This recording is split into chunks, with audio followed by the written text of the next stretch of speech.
everyone. Welcome to the Frontline Club, and thank you for being here today for an expert panel discussing human rights in a fragmented world. I don't know about how many of you have come reading op-eds that were actually kind of obituaries to human rights system, but tonight is not a nostalgia session. It is a reality check. Tonight is not also about polishing narratives that we are all already familiar with. I hope that it will be one of honesty. I am Nazia Erum. I am an author. I'm the host of a podcast series called Books on Rights. I'm also the acting deputy director of Global News and Media at Amnesty International. Tonight I have three people who are going to be discussing and, with honesty, shedding light on what this system is today, the human rights system, and where does it stand. Because all of us would agree in this room that the rules-based international order is, in fact, which is like the backbone of the human rights project. It's under strain today, to say the least. We are perhaps, and as critics would say, no longer living in a world that it was meant for, it was built for. The post-war belief in shared norms has some given way to hubris. The world is besieged with climate chaos. And in fact, global drivers of that climate chaos are in complete denial that it even exists, very famously. We see mass displacement, digital surveillance, a speed of technological change that outpaces governance. It is especially troubling to me that rogue states today, and let me know if you need me to spell out who the rogue states are. The rogue states today are not even attempting to advance a credible legal justification for their use of unlawful aggression, unlawful force. And in the middle of all of that, our systems that were supposed to protect us, like your courts, your institutions, your funding models. In fact, the entire language of human rights, and as an insider I can tell you, the language of human rights is also struggling somewhere to keep up. The human rights vision and system is truly under attack. It has been defunded, it has been delegitimized, it has been weakened by double standards. As they say, bruised, battered, but is it broken? There, our task tonight is to interrogate this. The question is not how to save an old system, but how to build to know what justice looks like in the next decade. And who gets to decide that? Let's begin. Let's start with our first panelist. Sitting next to me is Eva. Eva Buzo is founder and executive director of hūmānus. She is barrister, working directly with the survivors of genocide and mass atrocities from Ethiopia to the Rohingya refugee camps in Bangladesh, helping them navigate an international legal system that often seems to have been designed without them. Our second panelist is Aditi Thorat, Director of Development at International Budget Partnership. Aditi brings 2 decades of hard-won experience of how rights work is funded, and perhaps a long overdue honesty to the conversation, because you simply cannot talk about the future of human rights without talking about who pays for it, who decides, and who gets left out. Our third panel, David Griffiths, founder of Free Thought and an associate fellow at Chatham House. He worked on the future of human rights. He is now writing a book about bringing together human rights, peace, and equity in a vision for the future. David, I'll start with you as an ex-colleague from Amnesty and kind of addressing the broader theme that we are here to talk about. What does human rights really mean in today's fragmented world, David? Has it really lost the cultural and political traction that it had? Thanks, Nazia, and great to see everyone. Thank you so much for coming. Has human rights lost traction? Yes, absolutely, and that, I think, is why we are here. In fact, I think increasingly human rights look to a lot of people like a false promise. Like the promise of states protecting people from each other's violence has not been fulfilled over the 75 years of human rights.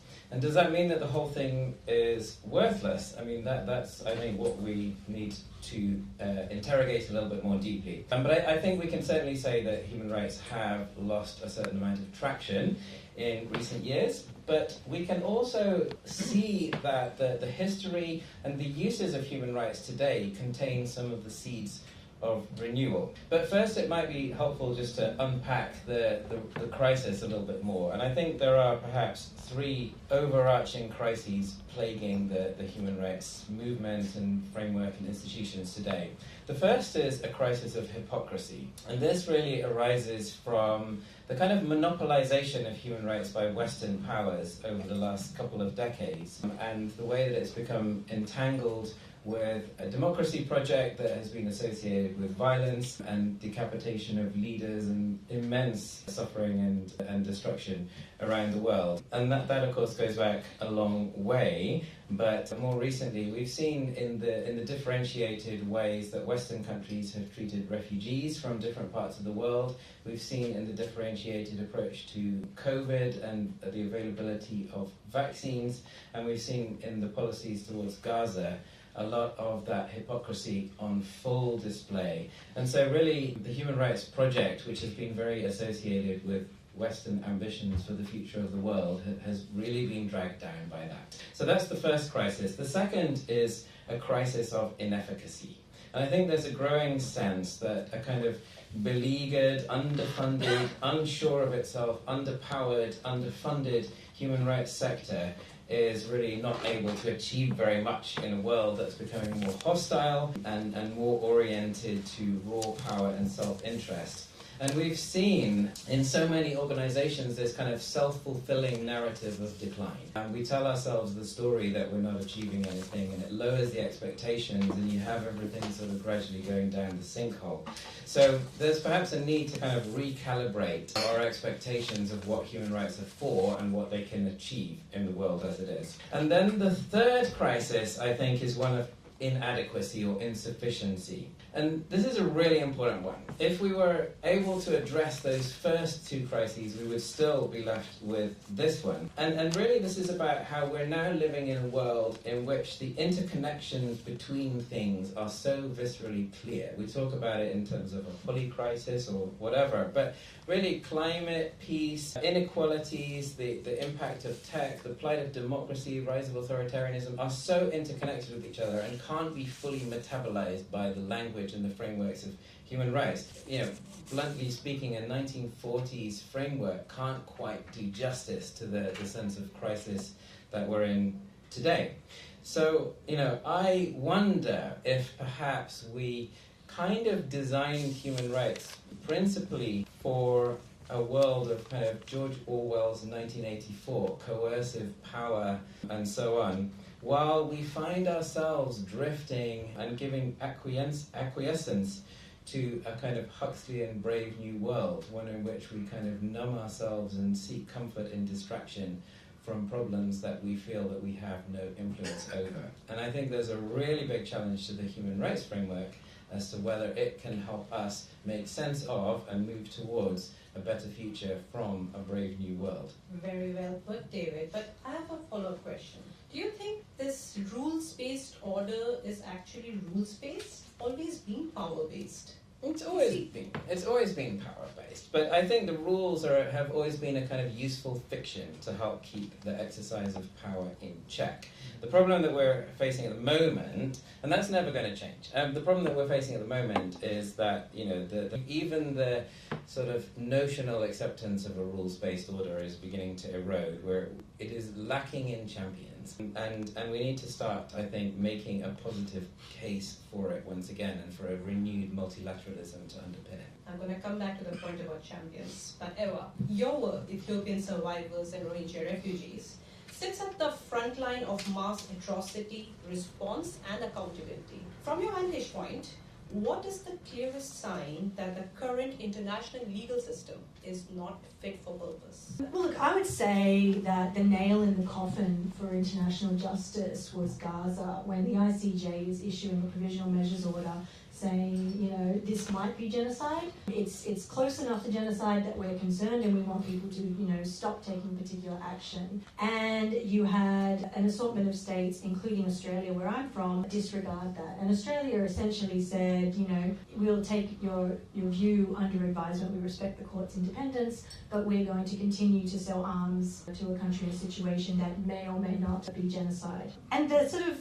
The frustrating thing about that is Australia is also one of the states that 2 years ago said that they were going to launch ICJ proceedings against the Taliban for violations of CEDAW. And so you've just got this hypocrisy, as David's pointed to, where, you know, Australia, as a country who was one of the original signatories to the Genocide Convention and one of the original members of the UN, and a country that, you know, has been a pivotal part of the liberal world order, and even you can't get us to play ball in these situations, and not on minor situations, right? Like, you know, it's these are serious issues that we're dealing with when we're talking about mass atrocities. And Australia as a country is choosing to, you know, well, we're not really going to respect the court in this situation. And then how do we expect the Taliban to respond to any possible case at the ICJ for CEDAW? Taliban has exactly the right prerogative to say in response to an ICJ decision, saying, okay, we'll take it under advisement and carry on. If you look at the way in which international law has been operating over the last 10 years, it's becoming more and more about symbolic decisions and aspirational expressions of this. But how can we possibly think that the ICJ decision in the Israel case was anything but an aspiration? If you look at the numbers of people who were killed before the ICJ decision and after, before it was about 25,000 according to numbers that, you know, are very difficult to sort of ascertain, but after the sort of same measuring said it was 45,000 people. So that decision didn't stop people being killed. And frankly, that's when I, as an international lawyer, went, what am I doing here? You know, if these decisions are not stopping people, slowing people being killed, what are we actually trying to do? And working very closely in the Rohingya situation, that's another situation where you have a plethora of international accountability mechanisms. And really, to be honest, it is a bunch of Western international lawyers like myself enjoying saying we represent victims who live in a refugee camp. But in 8 years I've been working on this situation, the situation goes from bad to worse, and we're spending $150 million a year on the International Criminal Court, tens of millions of dollars on the IIMM, $10 million on the ICJ court, whereas the Rohingyas living in the camp, their food rations have just been cut to $8 a day. So when we start talking about who is justice for, the numbers speak for themselves. You mentioned Gaza. I'm just thinking, when we're in an age where we have a live relayed or live broadcast genocide happening, do you think like our 20th century tools are the 21st century problem? The tools, the problem that we have at hand? Yeah, look, I think there's a serious problem with this aspiration and how we look to it, because I think there are some people who genuinely believe that these tools are going to do something. And, you know, and I didn't mean to be an I told you so person for the Gaza decision, but there was a provisional measures order in the Rohingya situation. And also in that situation, Australia was doing military training operations with the Myanmar military. And when there was a provisional measures order saying, you know, this is something that may or may not be genocide, but we want everyone to start taking special provisions in order to protect this group, Australia still went along doing that. And I wrote an article about this years ago saying, you know, Australia should reconsider our military engagement with Myanmar, but we didn't. And then the same thing happened with the Gaza decision, when something comes through and the Australian government says, yeah, but we're going to keep selling arms to Israel, we're not going to change that. So, you know, really the proof is in the pudding, and if it's not impacting people's behaviour, if it's not impacting Australia's behaviour, if it's not impacting America's behaviour, or Myanmar, whose behaviour are these decisions actually impacting? And most critically, is it addressing the need that we're asking it to? And fundamentally, when you're looking at whether it's Gaza, or whether it's the Rohingya, whether it's women in Afghanistan, you know, are these the tools that we're relying on to address these very, very critical and severe problems? And they're not doing the job that people are hoping that they're going to do. So why are we spending all of this money and time relying on this? What are the other tools? And this is what tonight's discussion is about. What are the other tools we need to be prioritizing in order to just address those needs? And I think one thing I just want to end on is I think it can be a very difficult conversation if people feel like you're saying give up on the aspiration of human rights. And I'm not saying give up hope and not trying to say we shouldn't try to be the best versions of ourselves. You know, every day I wake up and there's the aspiration of who I want to be, and then there's who I actually am, and there's a bit of a difference between those two people. But I keep trying every day, but I don't design my entire life around the presumption that every day I'm going to be 100%. And we cannot be putting the lives of people who have gone through mass atrocities in the hands of these mechanisms that don't have the ability to give that 100% all the time. We need to be working on actual solutions that are making sure we're not spending tens and tens and tens of millions of dollars on accountability mechanisms that will do nothing to actually help people while they're on $8 a day. You spoke about... Sorry, $8 a month. You spoke about money and how it impacts behavior. Aditi, that's very stuck in for me. As someone who has spent the last decade making the case for funding to foundations, to boards, to major donors, what have you learned about whose rights gets resourced and whose are being quietly abandoned, as Eva has pointed out? Yeah, thanks, Nazia. And firstly, it's great to be here. Great to see so many of you on a Thursday pre-Easter evening. So thank you for coming. So look, I've spent 20 years trying to align capital with, the kind of change that the world needs. I think there are some clear lessons coming through for me. So one is philanthropy, and many of you in this room know that, is not a neutral actor.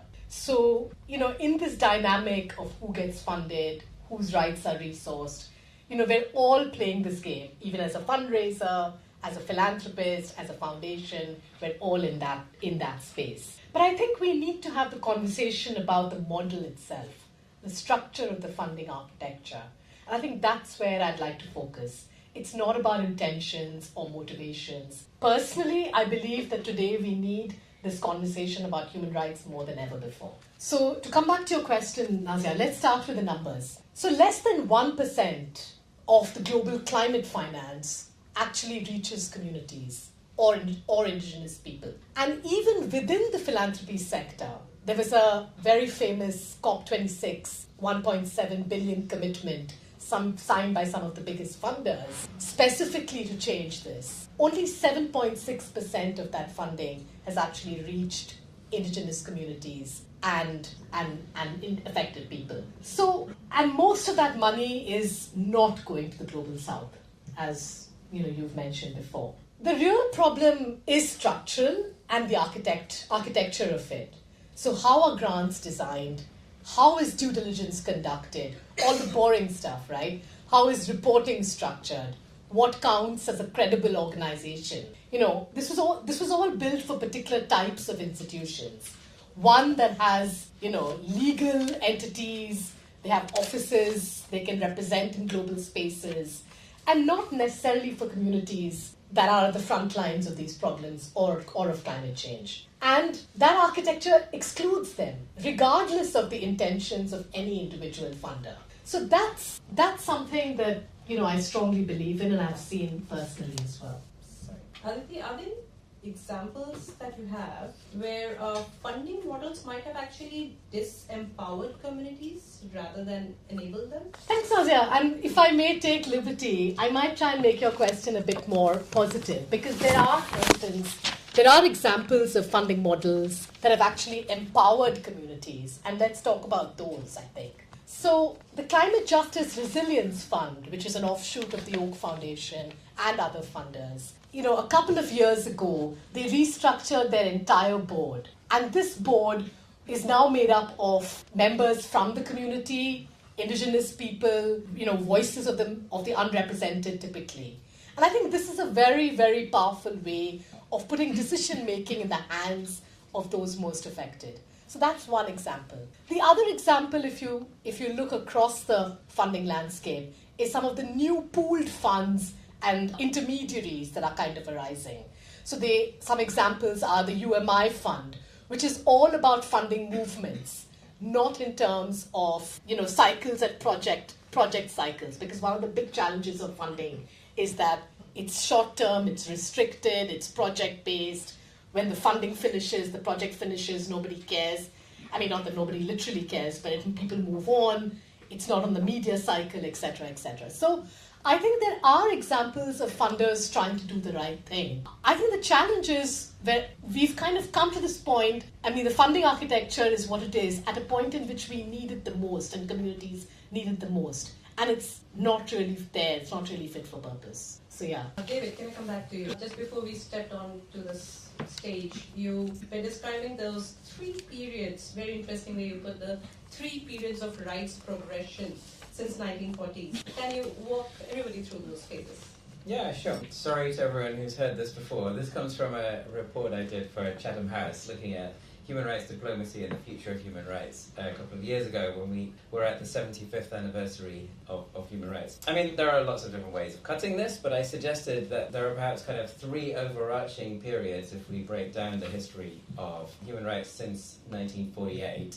The first was the period from the 1950s through to the 80s, which is basically kind of written out of most conventional histories of human rights. They just don't talk about it at all. And yet, actually, this was one of the most creative and generative periods when the kind of core frameworks were established and so on. What, of course, was happening during this period is two things, simultaneously a process of decolonization and the Cold War. And both of those had a big bearing on how human rights took shape as a sort of set of aspirations for rebuilding a post-war world. In terms of decolonization, the creation of a lot of new independent states which are looking to take their place within an international system and actually using human rights as a way of kind of articulating some of their aspirations for the world that they wanted to belong to. Really interestingly, for example, Jamaica came into being as an independent state just as the Cuban Missile Crisis was taking place just across the water. And Jamaica used its maiden speech in the UN General Assembly to call for a worldwide campaign for human rights as a strategic response to the existential threat of nuclear destruction. And so you can see in that sense, how human rights are seen as a way of describing aspirationally the world that we want to build towards. It's also the period when we start to see human rights being translated into international law. And contrary to widespread belief, the first instrument was neither of the two. We usually talk in terms of two main instruments of international human rights law, the Convention on Civil and Political Rights and the Convention on Economic, Social and Cultural Rights. But actually the first one in which it was translated into law was the Convention for the Elimination of Racial Discrimination. And that points to the fact that a lot of African states in particular were really keen to use human rights as a way of realizing the aspirations of a world moving away from racism. And so that tells you a lot about the character of human rights in that time. We also, of course, had the dynamic of the Cold War. And this was a period in which both sides, the Soviets and the Americans, kind of started using and instrumentalizing human rights in their own narratives about the world that they wanted to become. And so that's when we start to see this artificial distinction creeping in that wasn't really there at the beginning between economic and social rights on the one hand, which is kind of owned by the Soviet side, and civil and political rights owned by the American side. There's a lot more we could say about that. But interestingly then, 1989 looks like a categorical win for the American side with two things, Tiananmen Square and the fall of the Berlin Wall. And after that time, we have what a lot of people still see as the sort of golden age of human rights from 1989 to 2001. And this is a time in which, there are hopes for a more kind of democratic world, etc., etc.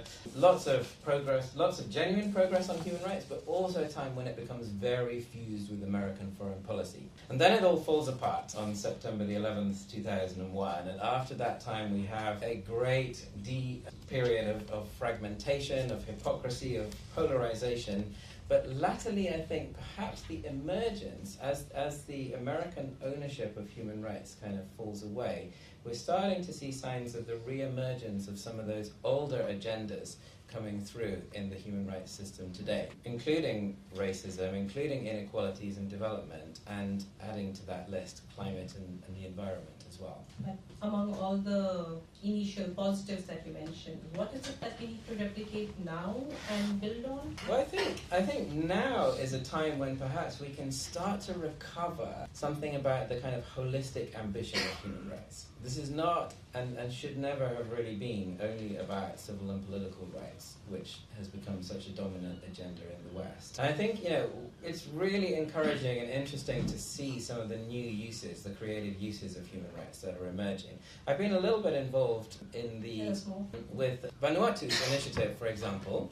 This is an international courts issue, but I think a useful one. And a group of law students in the South Pacific decided that basically international law is just very unclear on the obligations of states when it comes to climate change and what states need to do.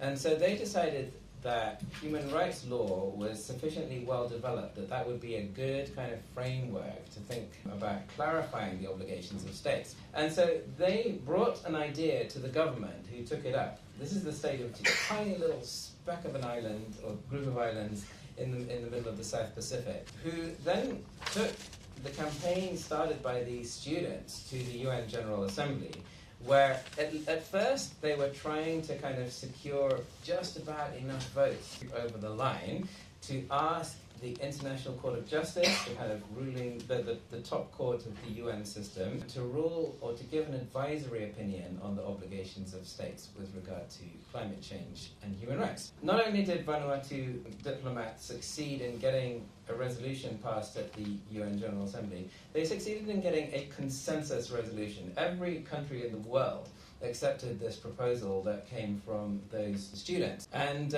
what has happened now is that the ICJ has delivered a very strong and comprehensive ruling, which in and of itself doesn't change anything, but it provides a really important basis for litigation that's already happening in a lot of states around the world. So I think that's a really interesting example of... It doesn't stop there, if I may add. The same students are now taking that same ICJ historic advisory opinion and trying to get it operationalized. So right now there is a new draft resolution being looked at, being negotiated, which was proposed by Vanuatu again, and it's hopefully, fingers crossed, get adopted in the UNGA. It's probably up for vote on the Earth Day coming up, April 22nd, if it doesn't get pushed again.